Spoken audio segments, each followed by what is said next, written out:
La poule de Motonatembe, héritier Watanabe, Totonabiso, voilà, gros anneau, ça rende babé ngaraye, na Karine Mokonzi la baronne, la chinoise, Mamis Nabango, Bolingo ya Tembe, en plein air, des fois va te belé, Tolanda. Avec mon papa, avec mamie. Félicitations, papouche.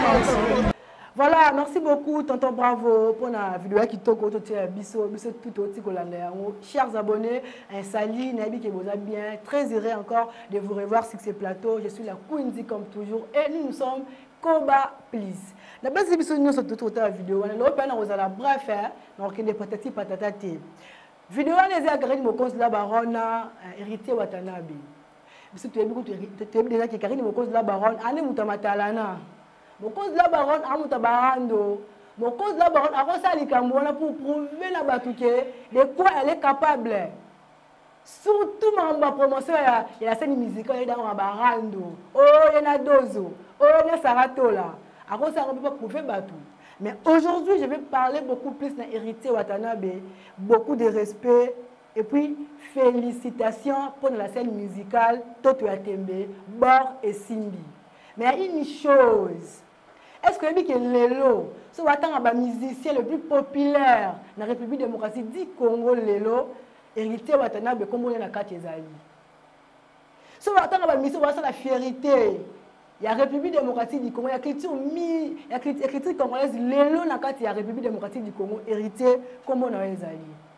Est-ce qu'on lit vos commentaires dans Ezali par rapport à ça? Héritier Watanabe, il y a quelque chose, ils ont manqué. Spectacle, pardon, vous tenir rigueur, pour faire avancer nos artistes parce qu'ils ont mis son nom, ils ont mis spectacle. Quelque chose, ils ont manqué. Est-ce que vous dites que après concert, une nouvelle histoire est comme la carrière solo, la carrière musicale, une nouvelle histoire. Si vous avez un concert en Europe, batondi saka basaka ba spectacle bien marambo simbaka ba otanga komona yo mais une chose c'est moi différence muke na ba artiste musu c'est quoi héritier Watanabe tu dois imposer le respect parce que à part monde musical on a ba famille na yo. Il y a la vidéo, oh, commentaire, oh, mutaba sex stable, mutaba linga kutunzoto, buena. Hérité Watanabe, pardon, il faut on a un monde, il y a distraction, oh, il y a Karine Mokonzi la baronne. La baronne a un problème, il y a un batunae. Ce qu'on a si marrant, la baronne va profiter, va porter peu bouzoba. Ce qu'on vous va porter, c'est parce qu'on impose qu'il respecte. Il faut ça, limite.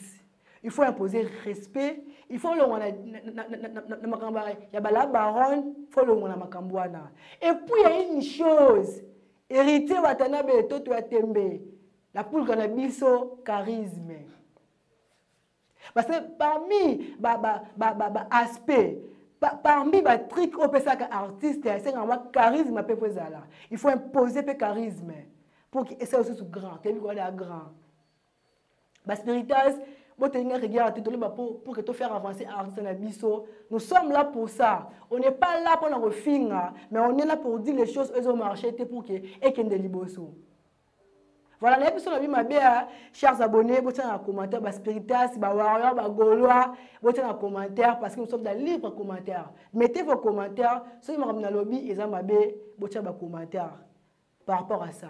Et je suis déjà arrivé à la fin, je suis sûr que le message elle a bien passé. Tu dois imposer les limites, tu dois imposer les charismes sur tout ça. Et puis, le roi, le monde, la distraction, la Karine Mokonzi la baronne, déjà, bandima, mais il y a des artistes.